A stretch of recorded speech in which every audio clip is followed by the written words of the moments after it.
Loi du désordre, Philippe Ayat va nous emmener près de Senonches, l'été 1914. Vous voyez, c'est pas du tout le même univers, mais c'est un moment extrêmement important, alors évidemment pour votre roman, mais aussi dans l'histoire, nous le savons, pas seulement par rapport à la guerre, me semble-t-il, mais parce que c'est une période où un monde change à plein d'égards.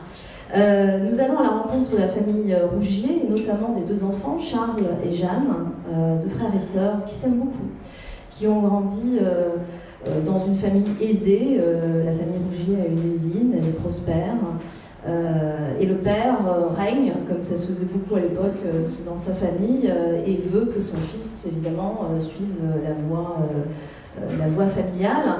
Charles a d'autres rêves, Jeanne aussi. Jeanne, elle a beaucoup de rêves pour une jeune fille de son âge et de l'époque. Et ils vont se lier aussi à travers leur goût de la connaissance et de l'ouverture au monde. Alors, Philippe Ayat, première chose, qu'est-ce qui vous a donné envie de situer votre histoire dans cette époque en particulier, pour aller à la rencontre ensuite de ces deux personnages ? Bon, tout d'abord, je suis ravi de vous retrouver. J'ai sorti mon roman précédent il y a 3 ans. Alors 3 ans, c'est long, puis il s'est passé beaucoup de choses pendant 3 ans. Je suis ravi non seulement de vous retrouver, mais de peut-être revenir vous voir bientôt. Donc, effectivement, d'abord j'ai écrit un roman sur un personnage féminin, une jeune femme qui s'appelle Jeanne, et je voulais, à travers elle, revivre, ou vivre, mais reconfigurer ces quelques jours absolument incroyables en juillet 1914. C'est quelques jours incroyables parce que la France se prépare à partir en vacances. A priori, tout va bien. L'homme n'a jamais autant été épris de culture, de science, de progrès. À cette époque, le Parti socialiste est la deuxième force à la Chambre, donc tout est fait pour émanciper l'ouvrier, le travailleur. Les peintres de Montparnasse réinventent la vie sous leur pinceau. Donc on vit une époque incroyable de progrès. Et donc le XXe siècle est plein de promesses. Alors certes, un archiduc a bien été assassiné le 28 juin, mais si loin de Paris, de Montparnasse, du quartier latin, que finalement personne ne s'en soucie vraiment. Et dans ce Paris-là, absolument vivifiant, effervescent, le Paris de la Belle Époque, une jeune femme s'épanouit pleinement, elle a 25 ans, elle s'appelle Jeanne, et elle est la première étudiante admise à l'école normale supérieure. Elle milite avec Jaurès, elle croit en la promesse du monde, et surtout elle est persuadée que la raison gouverne l'histoire. Et que finalement, de siècle en siècle, le dessein de l'homme, c'est de passer du plus bas niveau de l'animalité au plus haut degré de l'humanité. Et elle est convaincue de ça, ses études le lui confirment, elle milite en ce sens, et elle est amoureuse de la vie, et elle est amoureuse d'un jeune étudiant qui étudie dans l'école d'en face, et ils ont plein de projets, et la vie est très belle. Et j'ai voulu saisir, à travers elle, à travers ce personnage, j'ai voulu saisir ces quelques jours. En gros, fin juillet 1914, début août 1914, où un monde plein de promesses bascule dans l'apocalypse. Mais comment est-ce possible? Alors, je ne pensais pas, quand j'ai commencé à écrire ce livre il y a 2 ans et demi, entendre 2 ans et demi plus tard, c'est-à-dire dernièrement, le secrétaire général de l'ONU dire « mais nous sommes au XXIe siècle et on ne peut plus concevoir une guerre nucléaire et une guerre au cœur de l'Europe ». Mais c'est exactement ce que les gens se disaient il y a 1 siècle, pendant ces quelques jours de l'été 1914, et Jeanne, la première, disait « mais c'est impossible, je n'y crois pas ». Alors, j'ai voulu vraiment vivent ces quelques jours absolument incroyables à travers Jeanne. Pourquoi Jeanne? Parce que finalement, c'est une jeune femme en 1914 qui a dû batailler pour en arriver là où elle est. Donc, j'ai vraiment voulu entrer dans sa famille. C'est une famille provinciale. Vous avez parlé de Sénonches, donc c'est en Eure-et-Loire. Le père est un industriel qui s'est construit tout seul et qui est un des gros équipementiers de l'automobile qui est en train de naître à cette époque-là. Donc Jeanne, vis-à-vis de son père, déjà, a une relation très ambiguë, particulière, paradoxale, parce qu'elle admire le bâtisseur qu'il est, mais elle combat ses démons capitalistes. Donc elle se bat tout le temps avec lui, elle est en confrontation. D'ailleurs, son père lui interdit d'aller faire des études, donc elle quitte la maison familiale pour vivre sa vie et faire des études. Elle a une relation aussi assez particulière avec sa mère, puisque sa mère, c'est la femme soumise au père, bourgeoise, qui doit se taire, qui doit taire ses rêves, ses envies, qui n'a quasiment aucun désir, en tout cas avoué.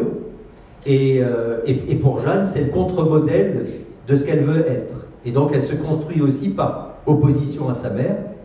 Et puis vous l'avez dit, elle a son grand frère, Charles, avec qui elle a grandi. Et Charles est un rêveur, un poète. Et lui, il veut être grand explorateur.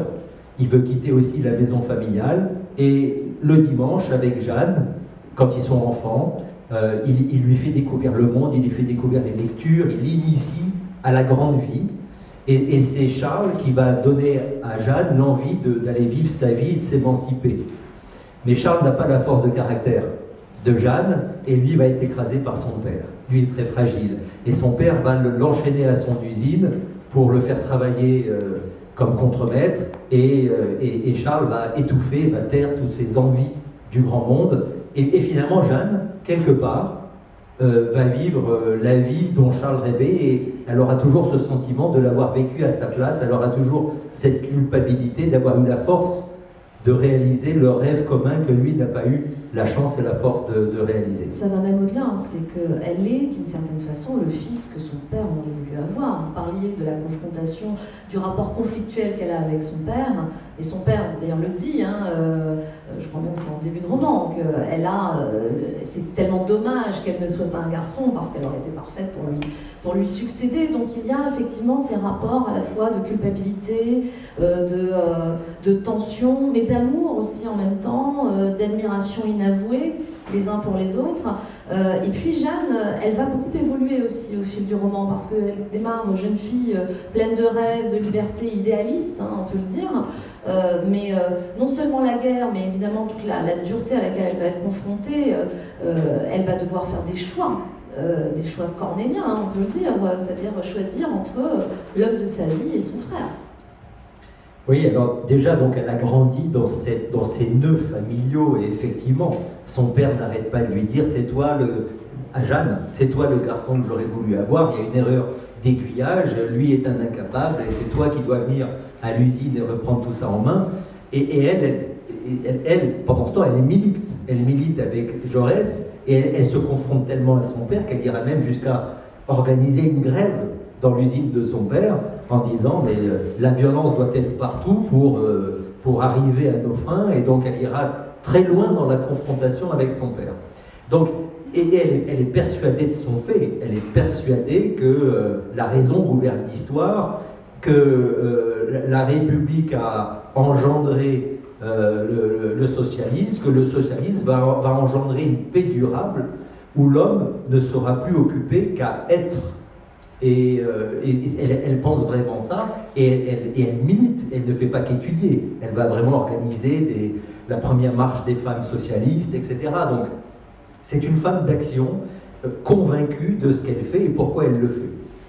Et puis alors, c'est une femme aussi qui réfléchit beaucoup, et elle voit la catastrophe arriver, mais elle ne veut pas y croire. Et donc, à un moment donné, tout s'enchaîne. Et j'ai voulu faire ça, en fait. J'ai voulu resserrer, tendre un récit sur ces quelques jours où tout s'enchaîne, comme si on était aspiré dans une mécanique qui échappe à tout contrôle humain, finalement. Et on devient les jouets du destin, et Jeanne la première, et malgré toute son intelligence, malgré sa connaissance, malgré ce qu'elle croit être le fil directeur de l'histoire, malgré les efforts qu'elle, que Jaurès, que les socialistes font pour éviter la guerre, ils sont entraînés dans un torrent inéluctable, inarrêtable, et c'est ces quelques jours-là que j'ai voulu raconter à travers Jeanne. Alors, l'histoire s'enchaîne, s'accélère, et son compagnon, son ami, élève à l'école polytechnique, donc militaire, donc prêt à être mobilisé aussi, décide de déserter et d'emmener Jeanne pour vivre leur vie en Amérique du Sud, et surtout ne pas sacrifier ce qu'ils ont le plus cher, c'est-à-dire leur vie, pour quelque chose finalement né d'une volonté des nations qui est de s'entretuer. Donc eux, comme ils ont des idéaux très fortement ancrés dans leur façon d'être, ils décident de tourner le dos à la guerre pour aller vivre leur vie ailleurs. Et Charles, le frère de Jeanne, est mobilisé. Alors elle fait des pieds et des mains pour le démobiliser, pour le faire travailler à l'usine familiale, etc., pour éviter qu'il parte, mais il part. C'est là qu'elle va voir aussi que sa mère est une personnalité beaucoup plus complexe qu'il n'y paraît, puisque vous parliez de femme soumise tout à l'heure, et c'est aussi un personnage qui mérite... Oui, à cet instant, sa mère se révèle, puisqu'elle elle devient une maman qui a peur pour son fils, et elle devient encore plus forte que son mari, elle lui tient tête, elle fait tout aussi pour démobiliser son fils, et malheureusement elle n'y arrive pas, et Charles part à la guerre, et Jeanne prend le train pour partir avec son compagnon et quitter ce monde-là, sans comprendre ce qui lui arrive finalement, complètement hébétée, et c'est ça aussi que j'ai voulu saisir dans le roman, c'est la sidération de Jeanne qui ne comprend plus du tout ce qui arrive. Et puis au dernier moment, elle décide de laisser son compagnon partir et de ne pas abandonner son frère. Elle l'avait déjà abandonné une fois, elle a déjà vécu une première fois la grande vie à sa place. Elle n'a pas le droit d'être heureuse, le sachant en danger, et elle décide de s'engager comme infirmière et tenter de le retrouver sur le front de la Marne. Et là, elle était sidérée, et là, elle va être atterrée, écrasée par ce qu'elle va voir sur le front. Donc, j'en dis pas plus pour ne pas... Non, parce que c'est vrai qu'on n'est pas du tout à la fin du roman dans ce que vous dites, au contraire. En revanche, ce qu'on peut dire peut-être, c'est qu'elle va faire le choix, je parlais de deux grands amours, dont son autre grand amour, c'est son frère Charles, qu'elle va choisir à la place de Marius, son amoureux. Et peut-être dire aussi qu'une des choses que raconte votre livre, au-delà de ce retournement du monde, c'est aussi peut-être que la guerre, même vivant, on n'en revient pas forcément. Oui, absolument. Alors sans trop déflorer la fin du livre, c'est vrai que, en fait, quand on traverse le front, et j'ai voulu vraiment me replonger dans ces quelques jours-là, les premiers jours de la guerre sont les plus meurtriers. Il y a des jours où on perdait 22 000, 25 000, 30 000 soldats. C'était 4 fois plus qu'à Waterloo. Et Jeanne est témoin de ça. Et effectivement, on ne sait pas finalement ce qui va en ressortir. Déjà, vont-ils en ressortir vivants? Et même si elle en ressort vivante, mais que sont devenus ces idéaux? Puisque la raison ne gouverne plus l'histoire, et puisque l'homme finalement le plus éduqué soit-il, à une époque au début du XXe siècle où il était pétri de culture, de science, de progrès, l'homme le plus éduqué soit-il arrive à s'auto-détruire, qu'est-ce qu'on peut espérer, même si on en ressort vivant? Alors en fait, ces idéaux vont peut-être mourir, et elle, quelle attitude du coup? Elle, militante des droits de l'homme, etc., convaincue des promesses du siècle, elle ressort de ça, elle pense quoi, elle réagit comment, et c'est ça aussi qu'on va dérouler pendant la période où elle est sur le front. La loi du désordre, c'est le titre de votre tout nouveau roman, Philippe Bayat. Merci infiniment d'avoir partagé avec nous. Merci.